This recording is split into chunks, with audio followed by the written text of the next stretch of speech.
Hello, today is August 28th, 2009. We're meeting today with Mr. Joseph Roberts at his home in Loveland, Colorado. My name is Brad Hoops.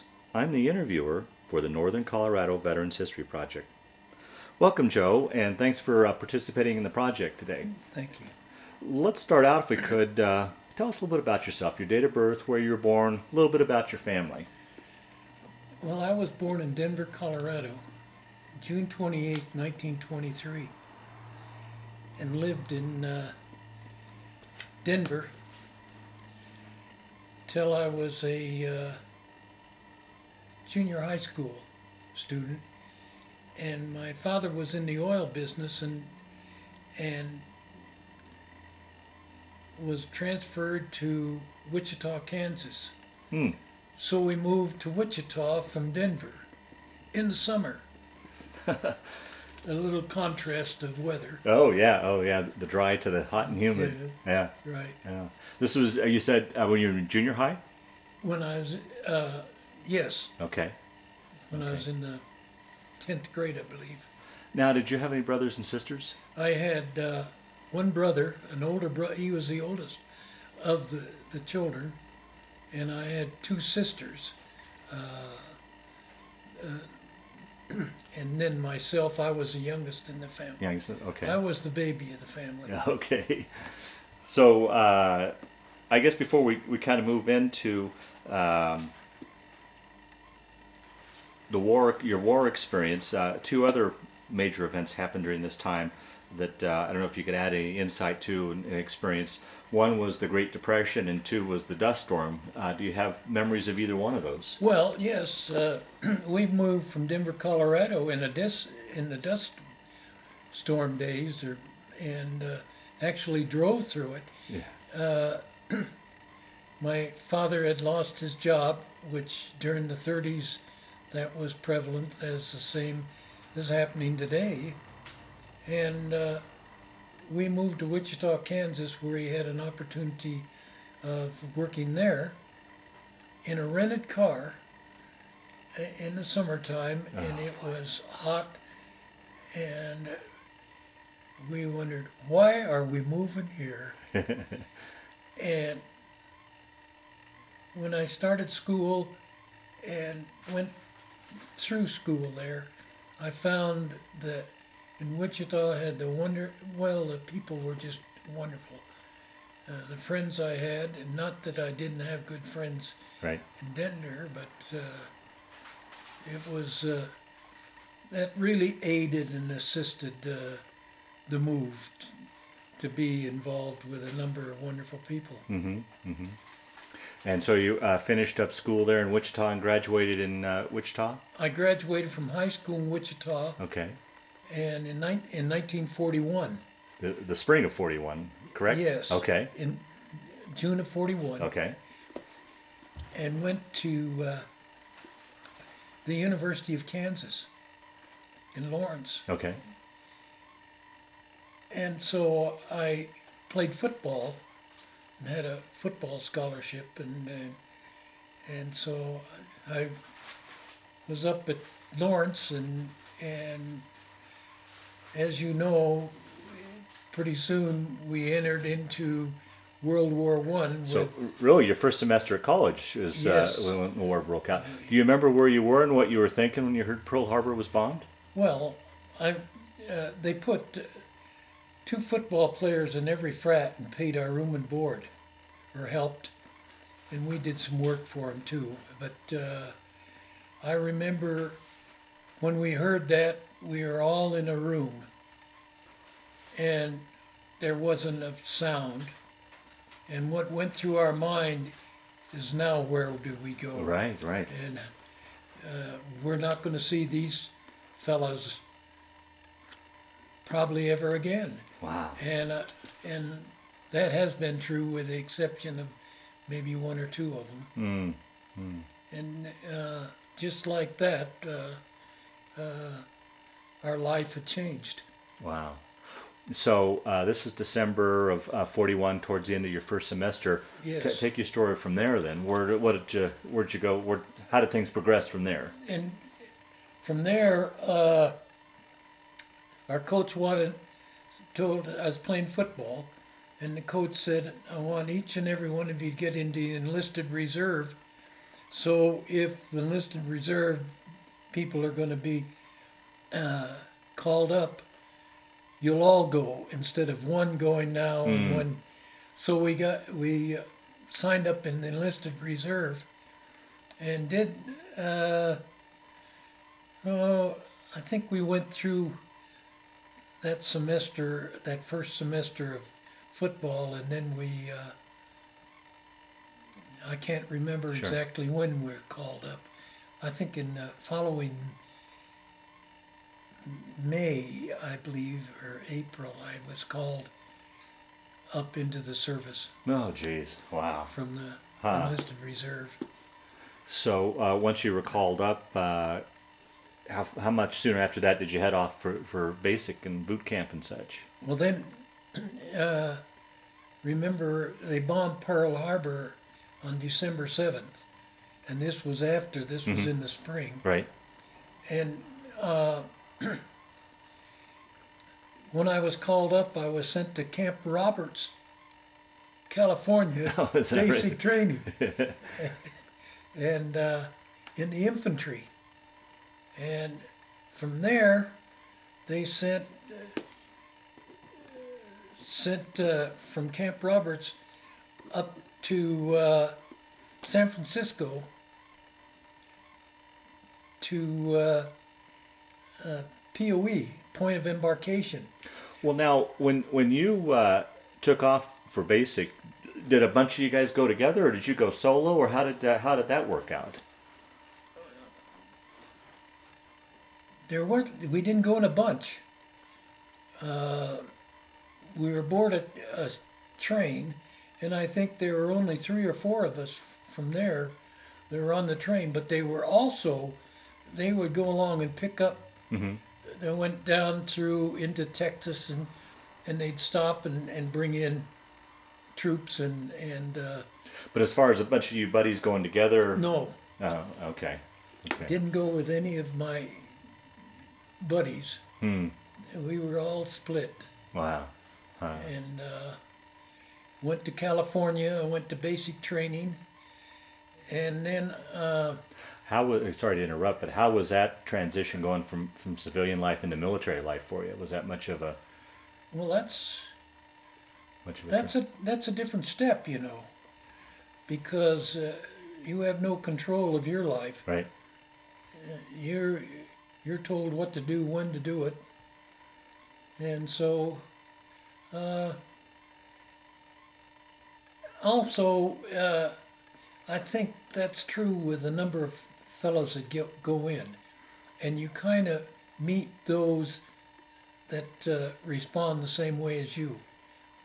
And we buddied up that way, and that helped.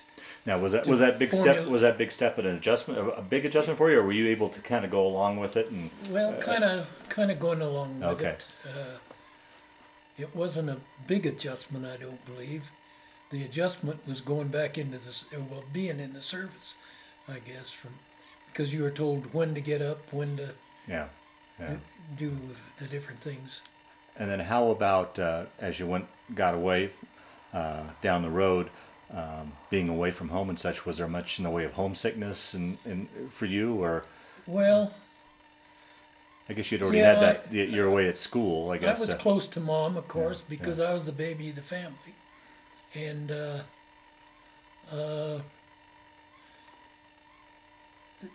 she wrote regularly, and which was a help, because I would hear. And I had 2 sisters, and they wrote too.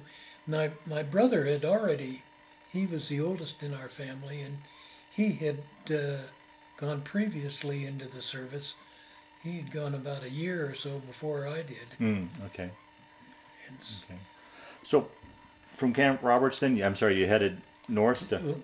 from Camp Roberts, went up to Camp Stoneman, which was a point of embarkation going overseas.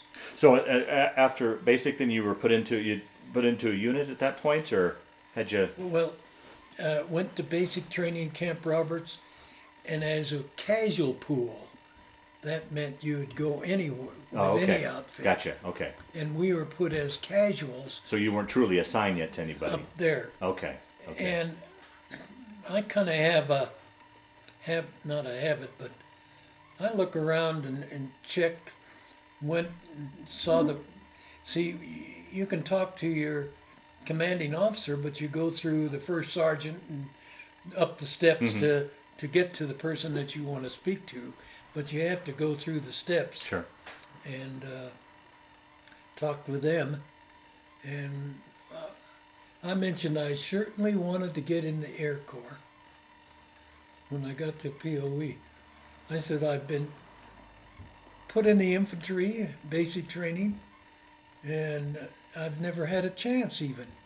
And he says, young man, I'll take care of that, and sent me back to Denver, Colorado, to Buckley Field. Is that right? For assignment.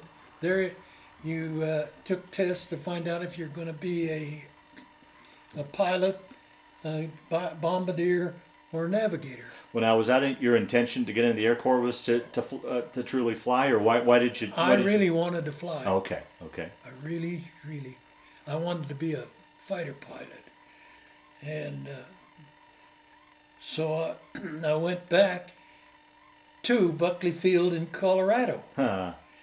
And took they sent us to CTD, called it, College Training, and to Denver University.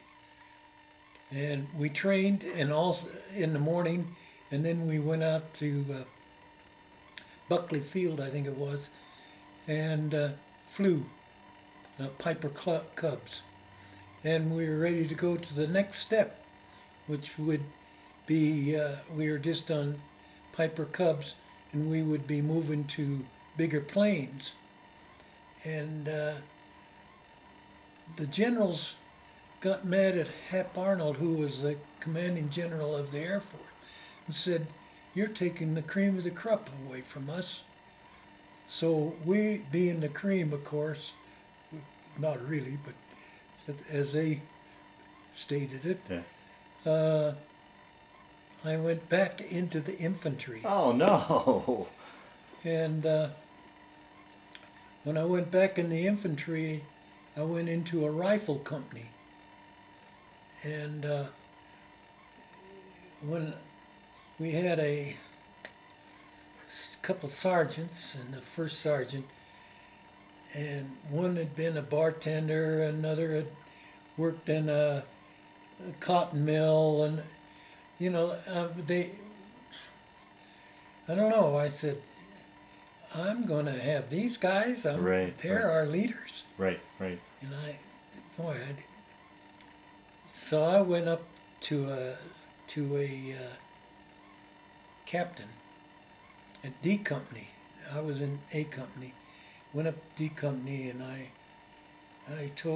said, you know, I'd really like to get into your company. I've had real good, reports on how you handle the troops. And if you have an opening, I'd appreciate an opportunity. He says, young man, I'll make room for you. So I got into D Company, which was heavy weapons. And I was a 81 millimeter mortar gunner. I was the third gunner, so I carried the base plate. We had the bipod, the piece, and the bipod. Anyway, I carried one piece, and there were three of us. And So it's like a heavy mortar type of. yes, Okay. 81 millimeter mortar. And so I was now a gunner in a 81 millimeter mortar. And we were in the States, I can't remember exactly how long. Now, where did you from Denver when you were put back in the infantry? Where did you go for there To in Oklahoma. Fort Sill? Fort Sill, Oklahoma. I, It wasn't Fort Sill, but or was it Kansas? I'm sorry, I can't. Oh, that's fine. remember. Well, being there in Oklahoma, did that give you a chance then to zip back home at all? Being that close to Wichita, or? Well, the folks had moved to Centralia, Illinois, Oh, in a business, and they had purchased this business, and they had a business in Centralia, Illinois, which was 60 miles from St. Louis, and so it was closer going that way, I guess. So I was in the I was a gunner on an 81 millimeter mortar. what you said you were D company? Can you walk me through your platoon, battalion, and such numbers? A, B, and C were rifle companies, and D was heavy weapons. Okay. And so I was in D company, which was heavy weapons. Of which battalion, division you have? I was in the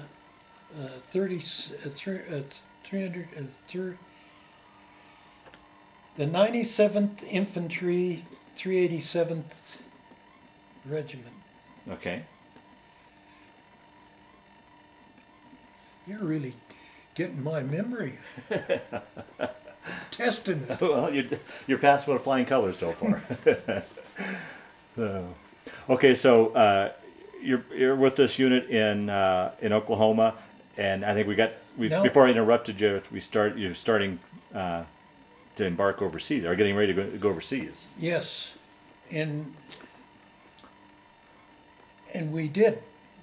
We went to California, the company, and we were in suntans, and we were going to the South Pacific. And the Battle of the Bulge took place in Europe, in which they drove our troops back in France. Right. Yeah.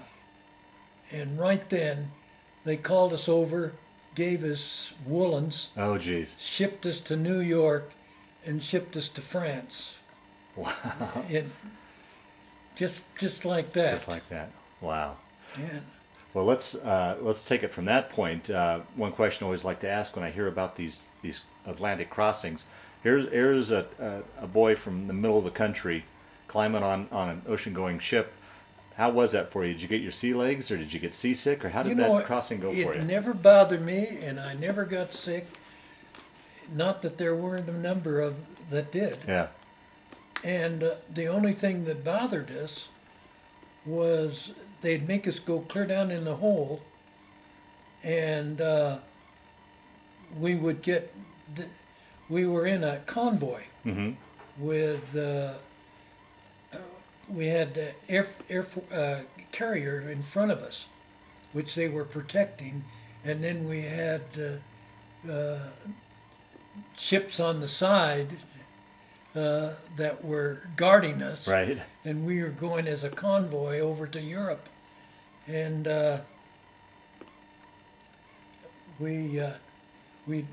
you'd hear. I don't know if you've ever been on a ship, but when they call them out to man their guns or whatever, they go whoop whoop whoop whoop whoop whoop, and they'd blow, and so we heard that, and they made us go down in the hole, and we had a small aircraft carrier in front of us, and we had destroyer escorts on the side, and we went along, and we never knew if a shell would be coming through or not. A torpedo. Oh, Torpedo. gee. That must have played on your mind, being down. I mean, We deep were in down in deep the in a hole. ship, and Yeah, boy, to take a hit, you wouldn't have survived that. that's true. Wow. And we finally came over into the English Channel, and we had a lot of help there, and so we were able to come up, and we noticed that where was the Air Force? They had hit the carrier Really? in front of us, and we lost it and some other ships. Wow. So we had survived barrage, I guess, and we landed in Le Havre, France. I think it was, I can't remember, I think it was April or March. I can't remember the Sure. Yeah, fair enough. time, but Yeah. we landed in, and when you got there, they had Camp Old Gold, Lucky Strike, and Chesterfield, All the cigarette names. all cigarette names. And we went up to one of those, and the food hadn't been the best, as it never usually isn't. And I remember a little boy came along, and his mother had baked French bread, and he had these rolls of French bread in his bike on a carrier in the back, and he was selling it as he went along. And we bought one of those loaves of bread, and that was probably the best food we had eaten in quite a while, Wow. because it was freshly baked French bread by a French lady. It must have been good to remember that all these years later, you know. Yeah. Yeah. How it sticks out in your Yeah, mind. right. But we weren't there but a couple days probably. And then they put us in trucks, and they had driven back to the Rhine River. So they had driven, by the time we got there, the fighting had taken place at the Rhine, and they had driven them across the Rhine. Can you describe to us, to me, and those that will watch this, the scenes as you were driving? You know, the war had been pushing. You were driving through where there had been fighting. Can you describe the countryside, the villages, and the destruction you were seeing? Well, when we drove up there, we were in trucks in France, and you could tell it had been bombed out. Remember, they really had to bomb the Germans, and so there was a lot of destruction. And we were when we got up a little closer, we noticed artillery was firing at them, so we knew we were getting close to the front. Oh, geez. And What's going through a person's mind with something like that? I mean, you're knowing that I'm going into the battle. And well, I think what you do is, now's the time you come to the Lord, and boy, it gets quiet. And now we're there, and we went up, and we're at across from Dusseldorf, Germany, in a community, of course, in France, and we sat up. They put us in what would you call it? Apartment buildings that were together. There were 4 apartments, and so we were in an apartment, and then they had we had a backyard with a fence up, and going upstairs, we had a window out the back, and we could, with our binoculars, look across the Rhine at the Germans. wow. And we had our gun down below, and we were upstairs. We would have them fire, and we'd tell them, so you'd tell them with a mortar, you put your stakes out, and so many, one stake, 2, 3 stakes out.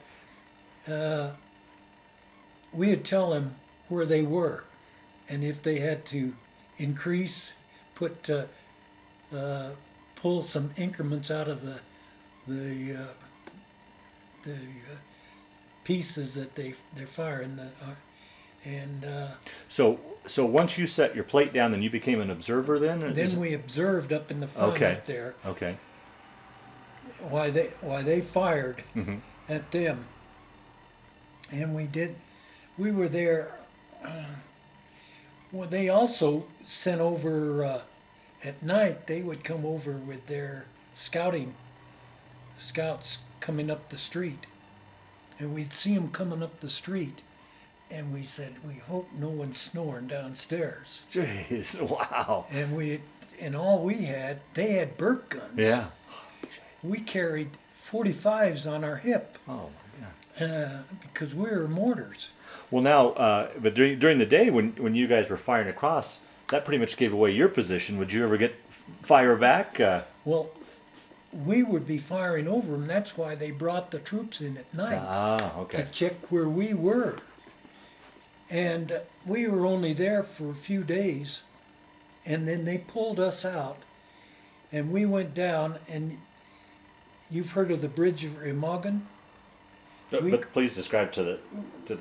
There was a pontoon bridge that they had built to go across the Rhine, because we had bombed all the bridges, almost all of them, to keep the traffic, the Germans, from coming across bridges over into France and whatever it might be. Mm-hmm. And so they had this pontoon bridge across at Remagen. And we then went down, and we crossed the river, the Rhine River, at night. And when we got across, we crossed on the pontoon bridge at night, and we were on a column of twos, one on this side of the road and one on this side, going down. And I remember all of a sudden here came a motorcycle with a sidecar, and it was a German, and they were coming out to check on some troops or something, and they didn't know we were there. And I remember they came along, and we circled them, and they were our first prisoners of war. Wow. And so we then fought on in, I remember how cold it was. Yeah, because I think that winter was one of the coldest winters in Europe's history. But we were into the spring now. Oh, okay. Uh-huh. But it was cold. I mean, early spring. And damp and. Damp, Yeah. yes. And I remember we didn't sleep at night. We just huddled.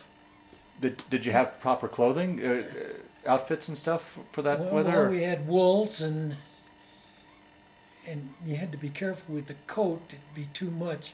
Then you had your pack on the back with. You had a pack on the back that you carried your piece, and I carried the base plate of a mortar. Which was probably fairly heavy, I would imagine. 45 pounds. Coupled plus your pack.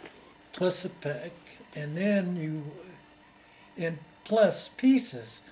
Each one of us had to carry 2 or 3 rounds of ammo, because it's no good unless you have the ammo. Roughly how big was the ammo? 11 pounds. 11?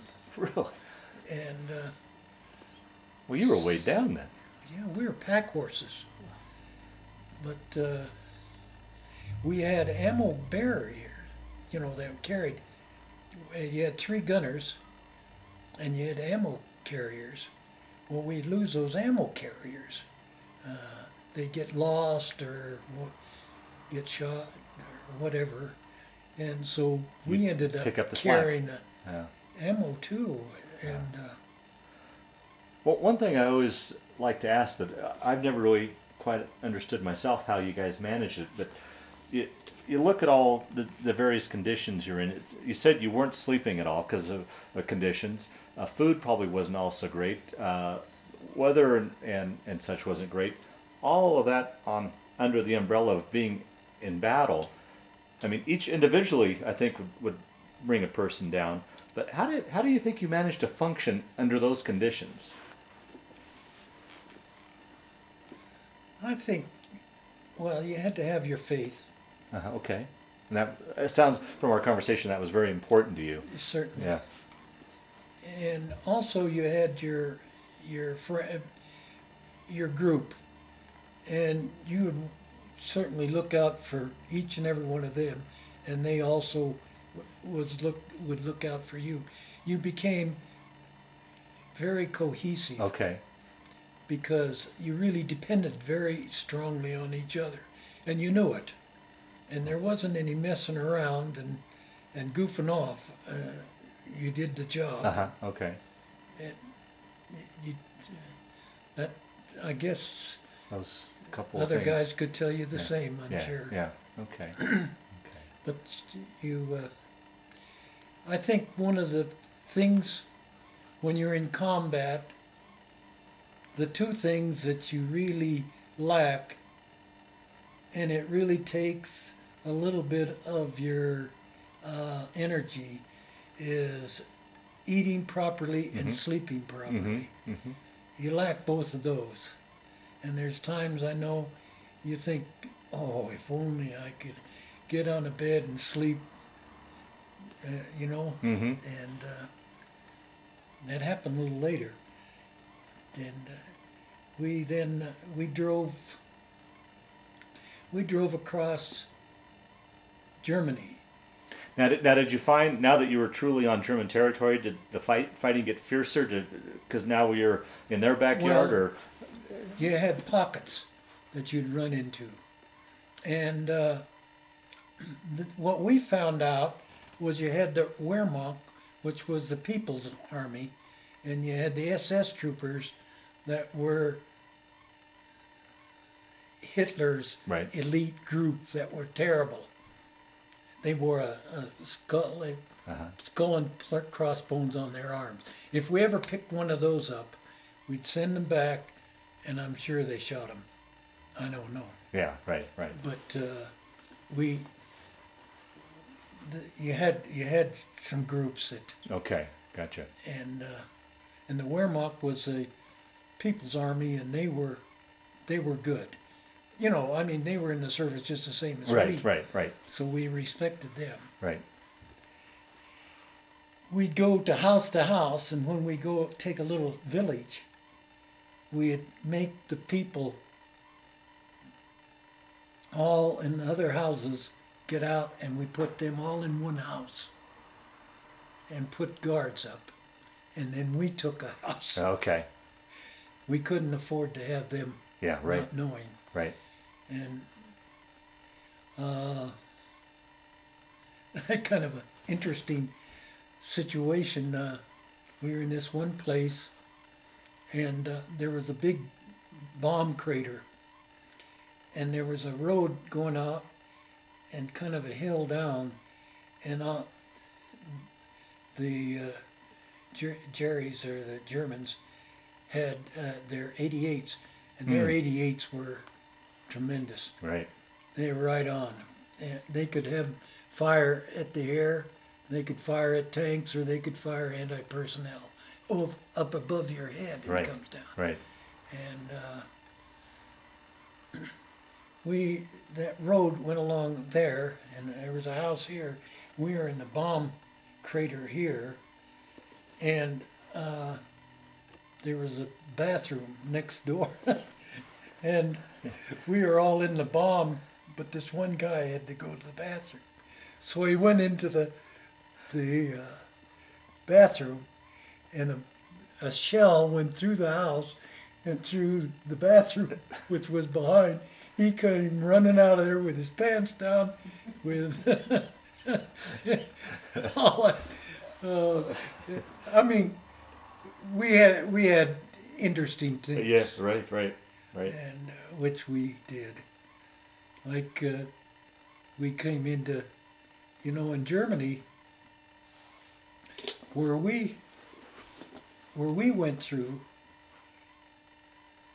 they had all their cattle and everything inside. They didn't have them in the field because, gee, our Air Force, they'd go down and shoot them. Mm-hmm. And they were ornery. Anyway, usually they had a kind of the houses were here, and they had you go through, you come out this side or you go out that side, and then all the way around, and then they had the barn inside. Mm-hmm. Maybe you've seen that. Mm-hmm. And they even had in the house, they had cattle. They had a room for them, and some. And I remember getting into that with us fellas, and it was in the midst of battle, really. But we were there, and we got into the barn, and so we had a contest on, like we were in a swimming pool. We were up above, and you had the hayloft down below, and we were diving into the hayloft, just having a ball.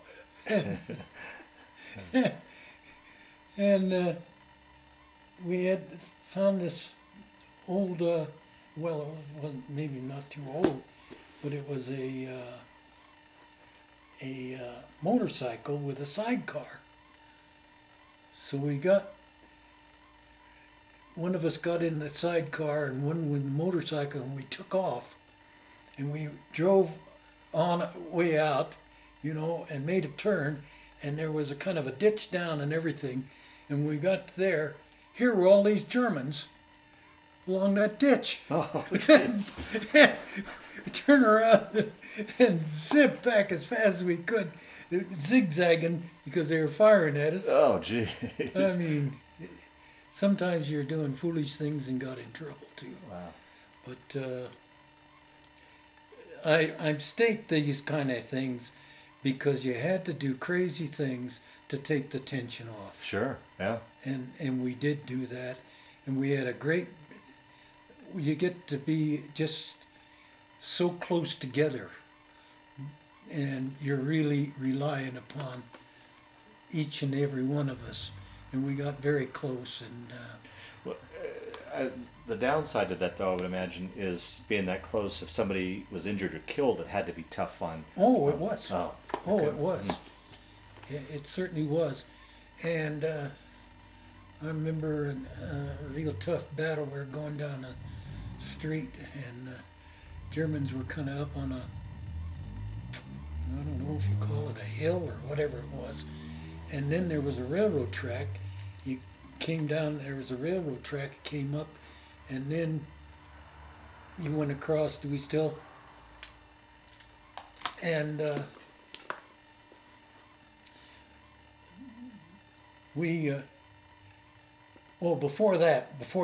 before we were in town, we came out. I remember we came out, and there was a big battle there. They'd come in with tanks, and the Germans. It was kind of a tank war, and we were up on a hill watching it, watching them battling down below us. And then they cleared out. I think the tanks kind of took over, and then we went down the next day off the hill and went into a house, and it had these German officers' uniforms. So we put on the German officers' uniforms, Hail Hitler, and all, and they called us out. Oh, jeez. Oh. So we quickly got off the uniforms and went out, and we found that it was really a battle going down. And we went on down the street and the road, and there was a hill down there, and the Jerry's got up on top of the hill, and we were down below.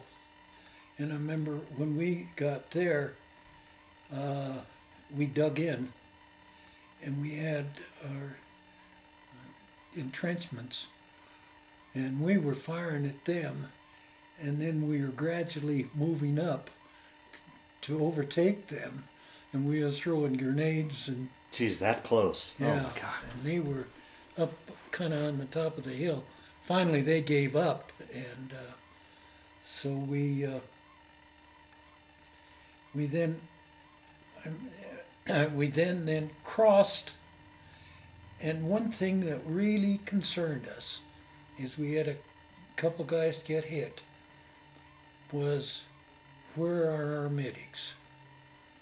And they weren't goofing off because they had come out and they had been under fire, but they were taking the wounded back, you know, and they were, I mean, during battle, they not only were, they would come up and get the wounded and then go back under fire and then come back up to get, Wow.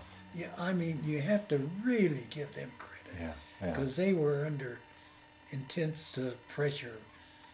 And from what I understand, a lot of the Germans, particularly the SS, kind of ignored the rules of war if there are, and were shooting at the medics. Wasn't that kind of an unwritten or a written rule that you didn't shoot at medics? But in a lot of cases, That's exactly right. Yeah. They exactly right. They did, the SS troopers. And if we ever caught an SS trooper, of course we didn't do anything. Yeah. We didn't know what happened. Yeah. But we'd send them back, and when they got back there, we didn't know Yeah. Yeah. Yeah. what they did. Right. Right. But I don't think a lot of them got too far. Anyway, and then I remember crossing, the next day we crossed down, had to come down and up, and they had dug in, and they were just in little holes and down and shooting. So the flak and everything wouldn't get in because they were in small holes shooting at us. But we had fought back, and with our mortars, see, we just laid down we just blasted across on them. We used that mortar in a number of different ways. But I remember going into that town, and we got kind of separated. And there was a lot of fire, and I jumped into a house, and then I came back out, and I didn't know where anybody was. Mm. I didn't know where people were, and that's a real concern. You didn't know if you're behind the lines. Right. Oh, jeez. You didn't. Finally, I saw some guys, and we talked, and we found that they were over here or someplace. Anyway, we got back connected with the unit, but we didn't know where we were when and I imagine that's happened to many times to guys up in the front. Hmm. It sounds like you guys, when you were riding the front lines all the way into Germany, did you ever have times where they pulled you back for some R&R, or was it just constant go from the... For us, it was constant go. I know, however, I got, as far as eating was concerned, with your nerves and not eating properly, not eating at all, hardly, and when you did, my stomach got all, and so I had to go into, they kept me for about a day and put me on fruit juice. And I just was on fruit juice till that cleared up. But with the nerves and the way you ate, my stomach just didn't handle it. And then you're losing guys, and when you lose guys, you have others that you have to fill in for them, and it's a situation that's hard to explain. Yeah, it's something I've never been able to put my arms around as I've done these interviews. Yeah, it's you're so caught up in it, and when a buddy gets hit, well, it's really tough, and you want to stay with them, but you can't. You got to keep moving. So war is not really an enjoyable time. Yeah. And we met on May 8th. We met the Russians at Pilsen, Czechoslovakia. So we had driven across Germany to Pilsen, Czechoslovakia, and it was on May 8th. And they told us, I was with Patton then, and under his, and you know, Patton was blood and guts, And Now, were you ever in a division, or were you always just attached to various divisions? I was in the 97th Division, Oh, that's right. Infantry Division. Okay, that's right. Infantry Division. Sorry. But you're reattached to the armies. Patton was the Third Army, and you had the First Army, Hodges, I think it is, and Montgomery, and So you were attached with the third the whole way through. we were attached with them then. Yeah. At that time, Okay. yes. Okay. We were with Pat. When you're with Patton, you're with blood and guts. Yeah. And you knew it too. So Admired him though. did you ever get a chance? Did he ever come up to the line? Ever did you ever get a chance to ever see him? We did see him when we were up at Czechoslovakia, and what was this? The situation. He had horses, you know. He was a horseman, and the Germans had stolen his horses. Oh. And he had a group, some guys went and stole the horses and brought them back. And he came up to get the horses. But he was a horse. He was always on a horse. But he was up front with us. You know. Well, back up and continue. You touched on the fact that you met up with the Russians.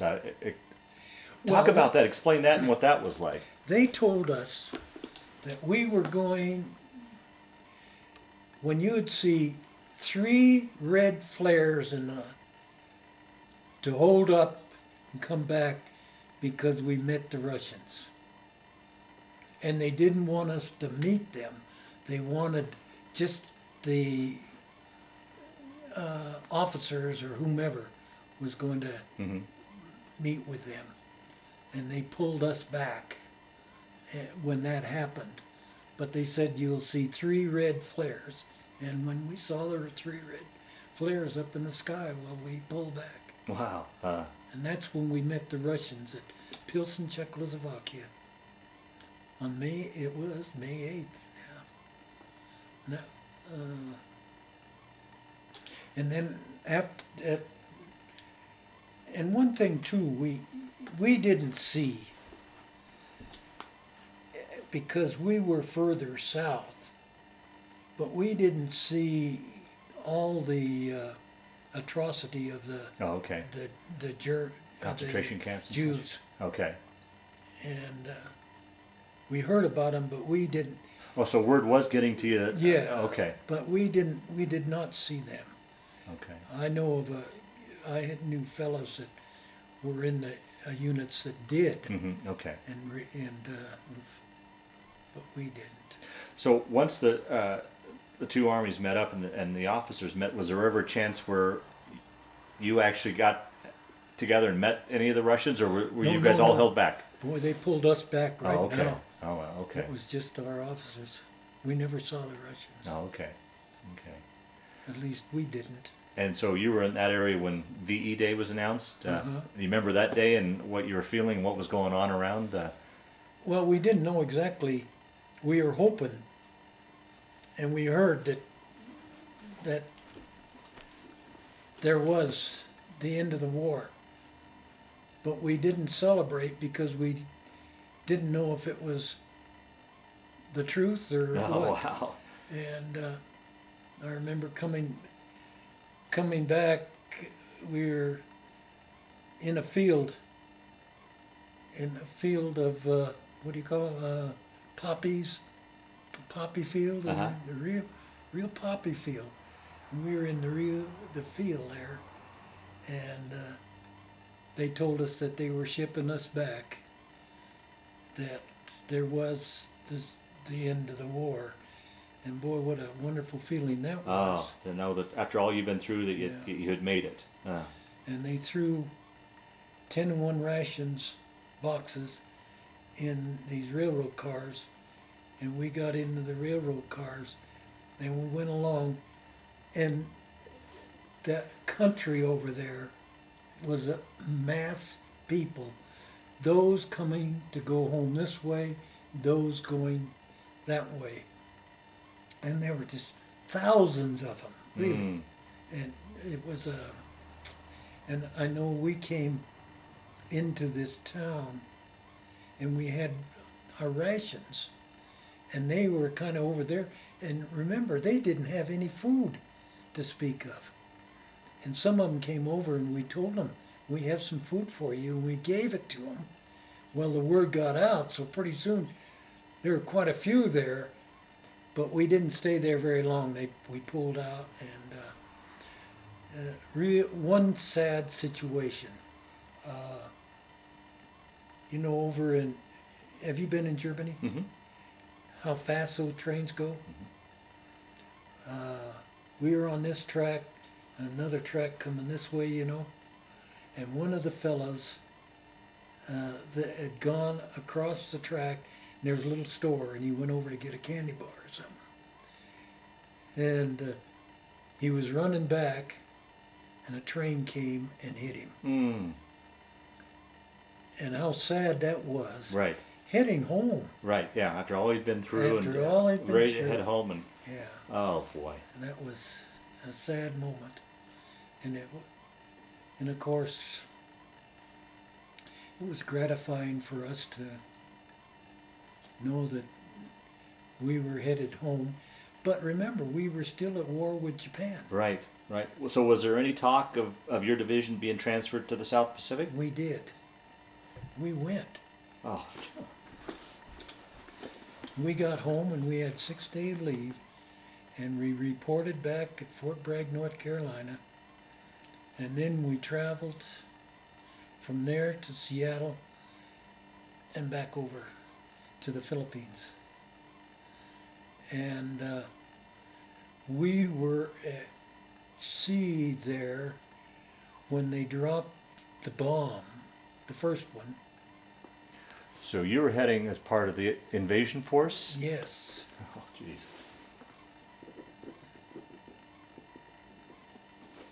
And they dropped the bomb, and remember they had to drop 2 of them, Mm-hmm. and then they surrendered. And at that time we were in the sea by Luzon, down in that area, on a board ship. We had run and gotten coconuts and brought them back to the ship, but we then were the first troops into Japan, and we went into Japan with our sidearms, not knowing what the story was. Well, now we know now how fierce the Japanese fought, and how fierce not only the troops but the general population would have fought to the very end if an actual invasion had gone on. Did they tell you about? Did they inform you? Did they let you know what you were getting yourself into, or did you know those kind of facts? Their leader, the emperor, Mm-hmm. came over the radio and told them to lay down the troops, and whatever he said, they did. And we walked in, and I remember walking in, we went in by truck, I shouldn't say, Yeah.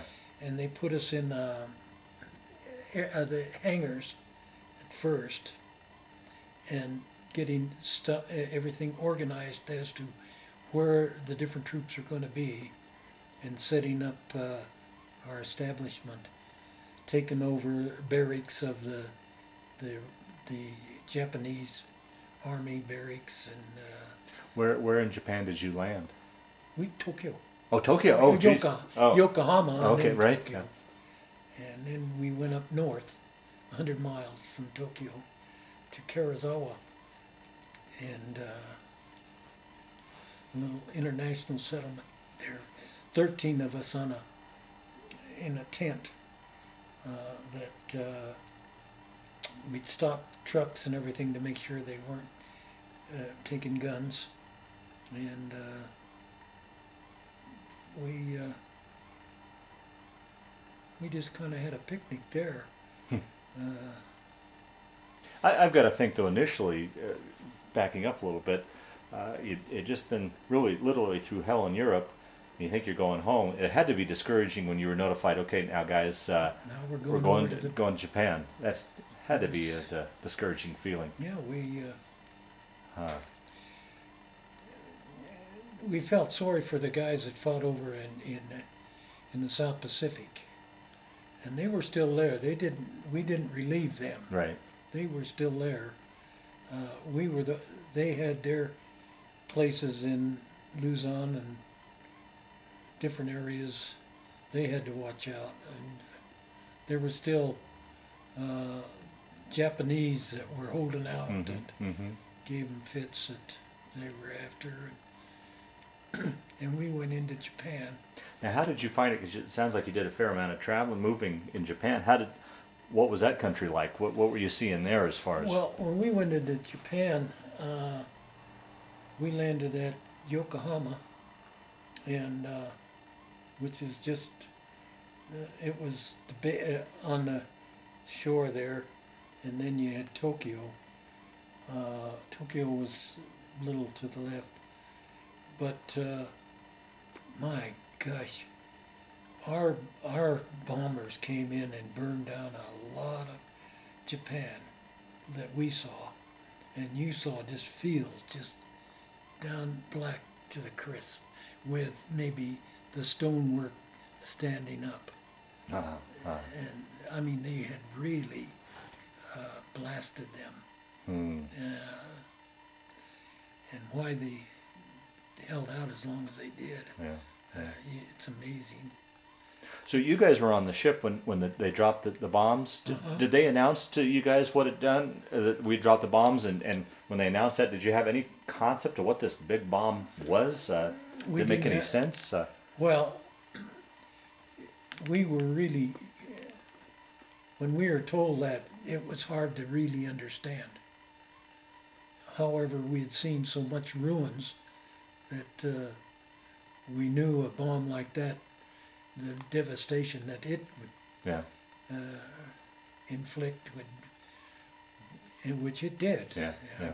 Now, we came in at Yokohama, so we weren't at Tokyo, and we didn't go to, we weren't at Tokyo, we went up north Right. to Karazawa, Right. town up in the mountains. We were up in the mountains, and an international city in Japan. We weren't in a city, we were on the mountain. We had a little community above us with 7 or 8 houses or whatever it might be, really not a town. But there was, Karazawa was a town to the north there, and there were, we were surprised when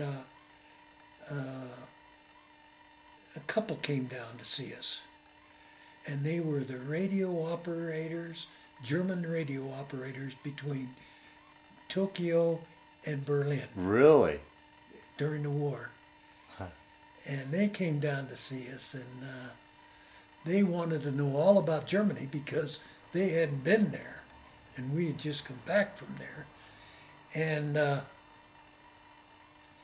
they brought us, we traded them money. We'd sell candy and cigarettes. We shouldn't have, but we did. Yeah. For money. We really had quite a bit of money. Mm-hmm. And they came down to see us, and they hadn't any food, so we helped them with food, and they gave us this sterling silver stuff, and each one of us got something. Real nice. Wow. Wow. Now, were they a German couple there, or were they a Japanese couple that spoke German? No, they were a German couple. Oh, that okay. were- Wow. They were radio operators Gotcha, okay. between Okay. Tokyo or Japan and Germany. How was interaction with the general Japanese population? Did you have much interaction with? We did. We on the hill where we were 2 or 3 families, and we gave them food and things. So we really got to know. And I remember going in and sitting down, in which they fed us some rice and stuff. And, you know, their table was down, Yeah. and you sat down. Yeah. And we gave them things. And then there was, we went down into a valley. And down in the valley, there was this big building. And we didn't know what it was at first. And so we thought we ought to go down. And we carried our sidearms. And I remember we go down there and we put the clip in our pistols. You bet. And walked down there and went to this place, and we had candy bars and things in our pocket. And they invited us in. But it was kind of, had a big long building. And we walked in, and they had housing. People, a couple or family lived here, and another one here or something, went around, and they had kind of they had a stage.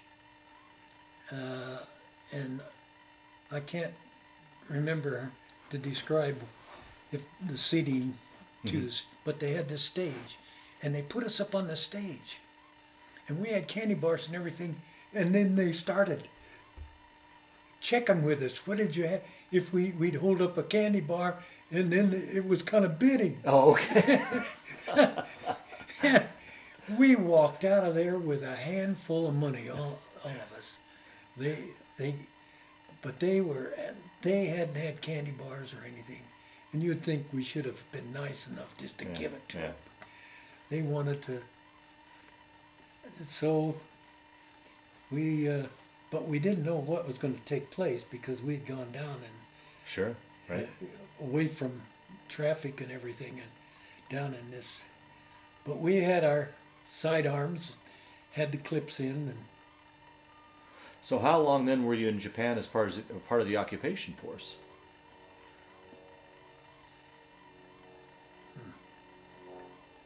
Roughly, I mean. roughly yeah. 6 months. Oh, okay. And that's what. Before we had people from the States coming and relieving us. And at that, were you still on the point system at that time? Were you still needing to build up points to go home, or? Every one of us had, we all, practically all left at the same time. Oh, okay, okay. If I remember correctly, we left, and it was interesting, when we left, we went down, and there was a group of people, fellas, and we were kind of milling around, not knowing exactly where, and I ran into a couple of real good friends that had been fighting in the South Pacific, that had been down in Australia and down in... Is that right? Yeah. Huh. So then we got on the ship. We finally got on the ship. We gather up, had some money. What did I do with the money? Oh, bought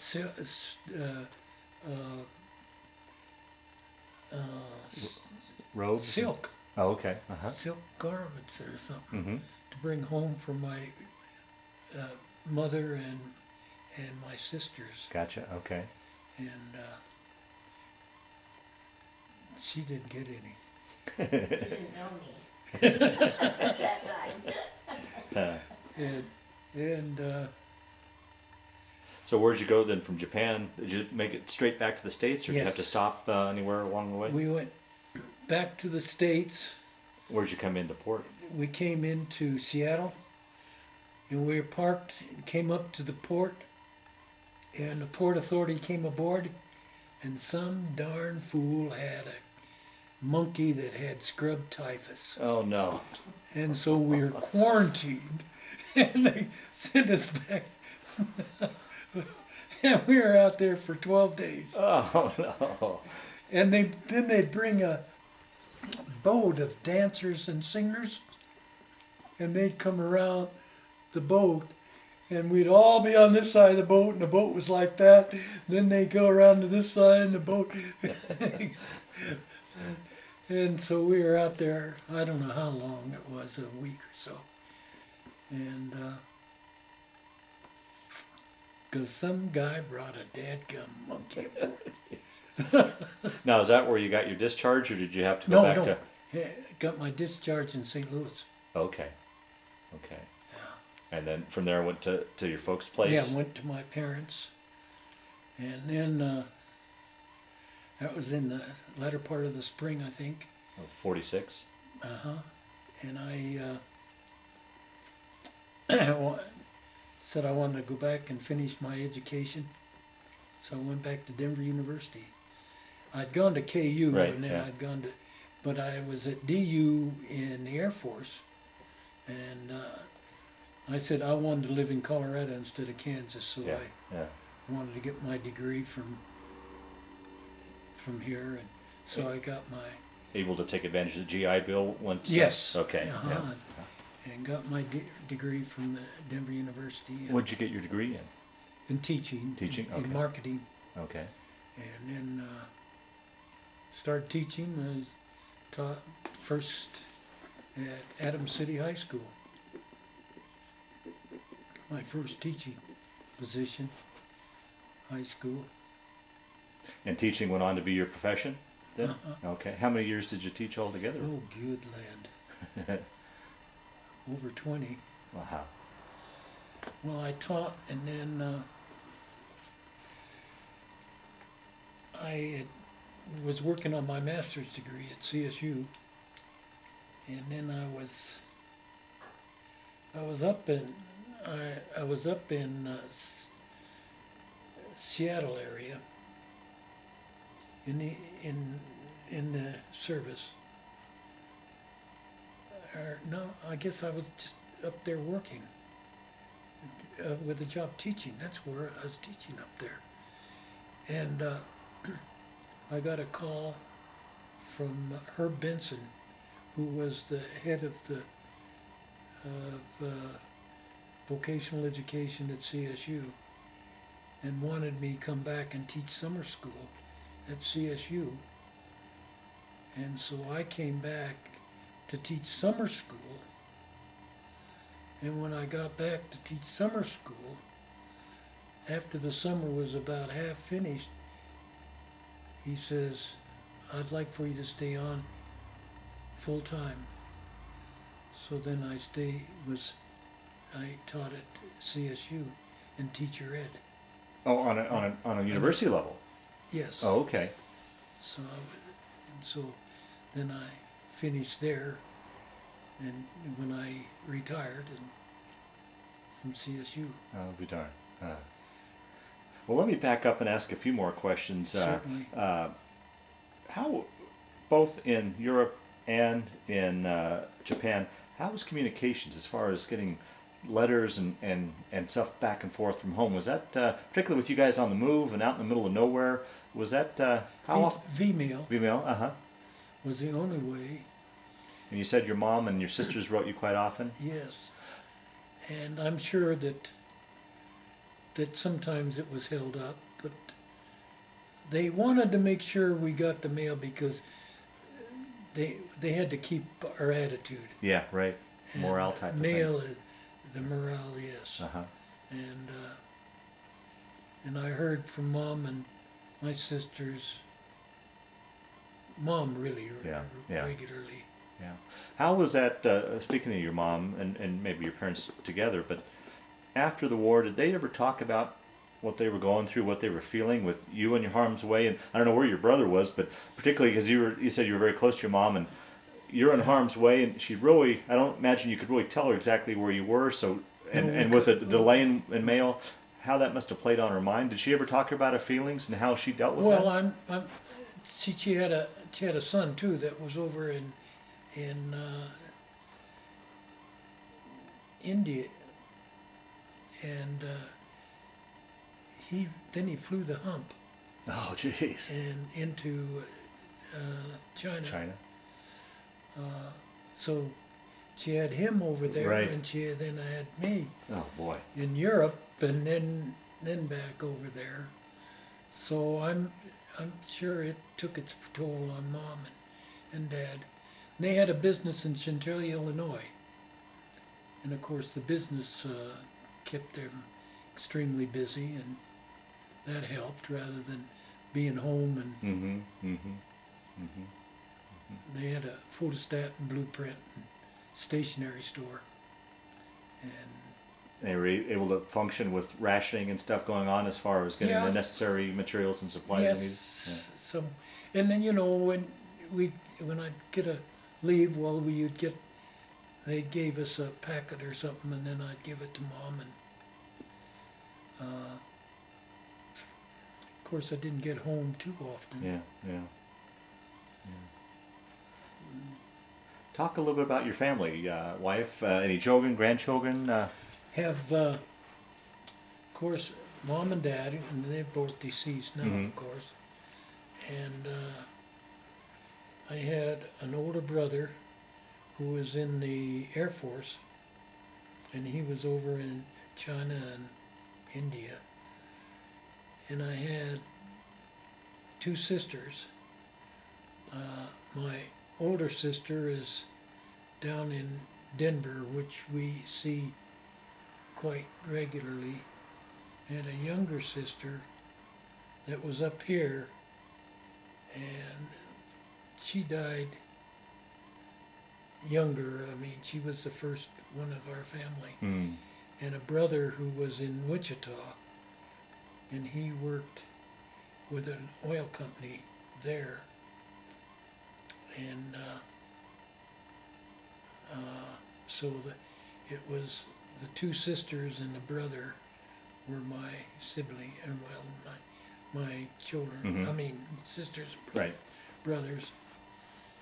And then for my family, I have I have a son who's a wildlife biologist, or was. He's retired now, I believe. And two daughters. And one daughter was a brittle diabetic, and we lost her a few years back. And there were just the four of us, two boys and two girls. And my mom and dad. My father was with Midwest Oil Company, and then he retired, and we moved to Wichita, Kansas. He had a job opportunity there, and so that took us to Wichita, Right. Right. and that's where I graduated Right. from high school. Right. And Mrs. Roberts, that story, how you met? And, I was out one night, and here was a beautiful young gal, and I picked her up. You can't believe a thing he said. uh-oh. No, You better come over here and sit and censor this. I'm a second marriage. Okay. Yeah, first I married, then she died, and my daughter, youngest daughter, my oldest daughter, was a military nurse, and my youngest daughter was what did Mary Jo was? A social worker. Yeah, she was a social worker, and she was a brittle diabetic, Mm-hmm. and she lived with me most of the time, and she got a job up at Rifle, yeah. She got a job in Rifle, so I moved up to Battlement Mesa with her, to be with her and watch over it. And there was a pretty girl that was a secretary down at the superintendent's office, and I thought, brother. And that happened to be this one here. Yeah. How long have you guys been married? 10 years. 10 years? Uh-huh. How long? 10. 10 years. And so we we've been together long enough to get to know each other. Yeah, yeah. Well, Joe, we'll start to wind down this interview. Okay. Is there anything I didn't ask you that you wanted to talk about? Any stories as we've gone through this that you forgot that you're just now thinking about you'd like to include or not? Or do you think we pretty much covered? I think we pretty well Okay. covered.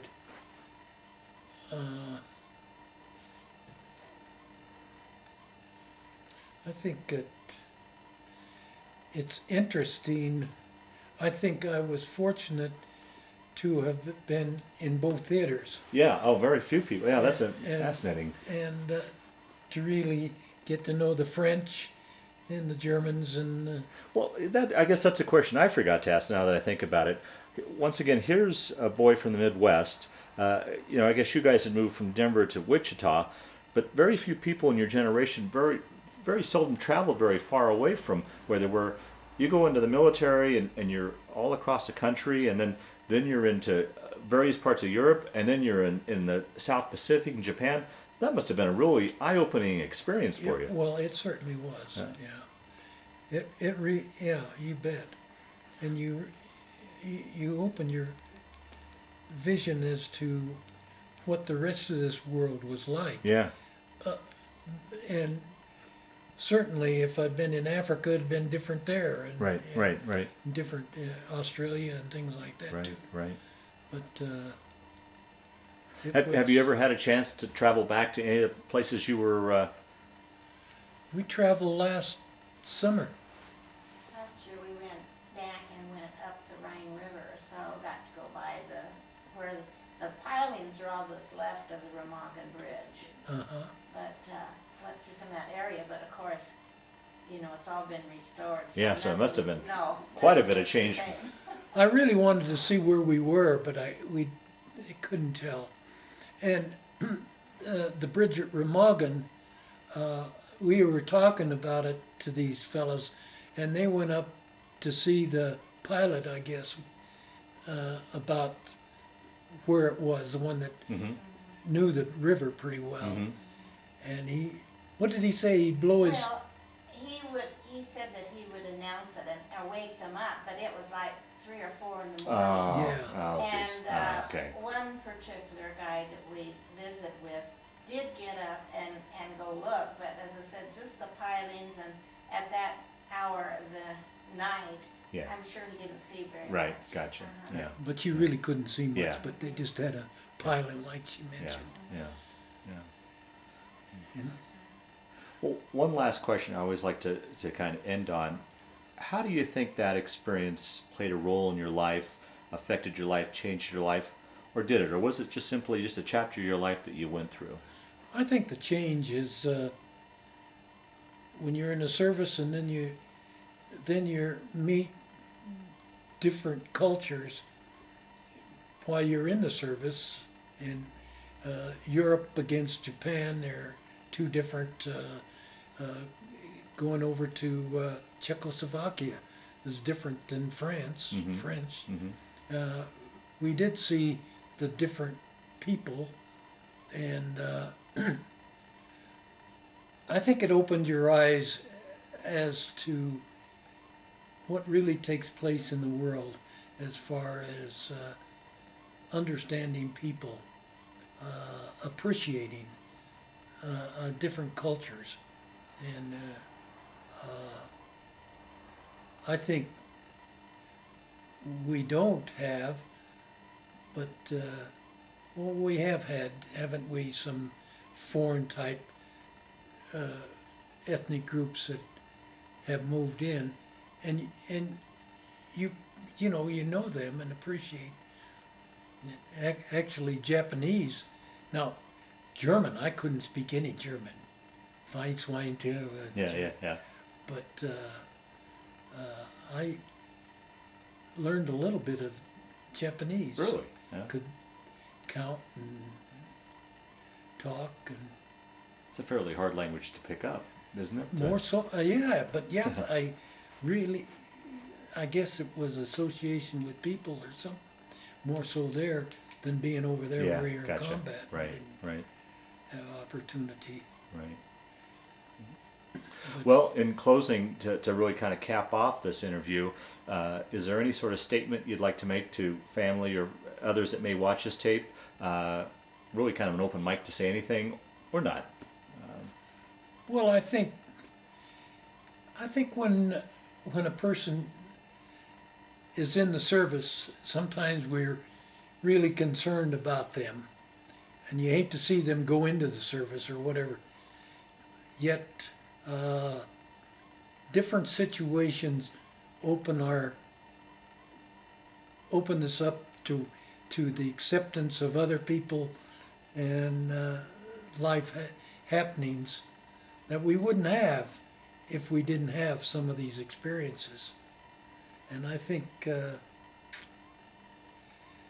appreciation of other people. I think we could have different neighbors that are different nationalities and everything else. Wouldn't make any difference to us. But I think maybe earlier in life it would have. Okay. Yeah. If that's an answer. Yeah. Okay. Well, Joe, I want to thank you for sitting down to tell your story today. But more importantly, I want to thank you for your service to our country. Oh well, I appreciate that.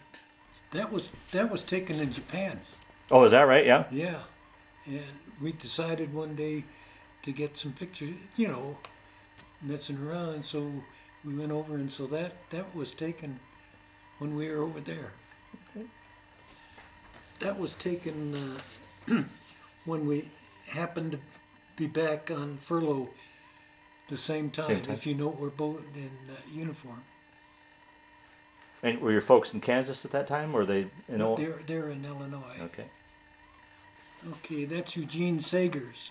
We called him Slick because he always slicked down his hair. And we're still real close buddies. Went to high school together, and Now, when you guys went off to the service separately, were you able to keep in touch at all, or? we did. Not real regularly, Right. but we did keep him. Where did he go off to? Where was he? He was over in Europe. Was he? Yeah, it was amazing. We didn't know, but when we crossed the Rhine River, he was at a camp right on the side where we went. Is that Had I right? known, Huh. Okay, this is European theater with a battle star. This is South Pacific theater that I was in, and this is a good conduct. I was good conduct, and that's a victory medal. I don't know what that one is. That's a 97th Division that I was in the Combat Infantryman badge. And of course this is your firing rifle and pistol or whatever. And you left out the most important one there up in the left-hand corner, your Bronze Star. Where? Your Bronze Star. Oh yeah, got the Bronze Star.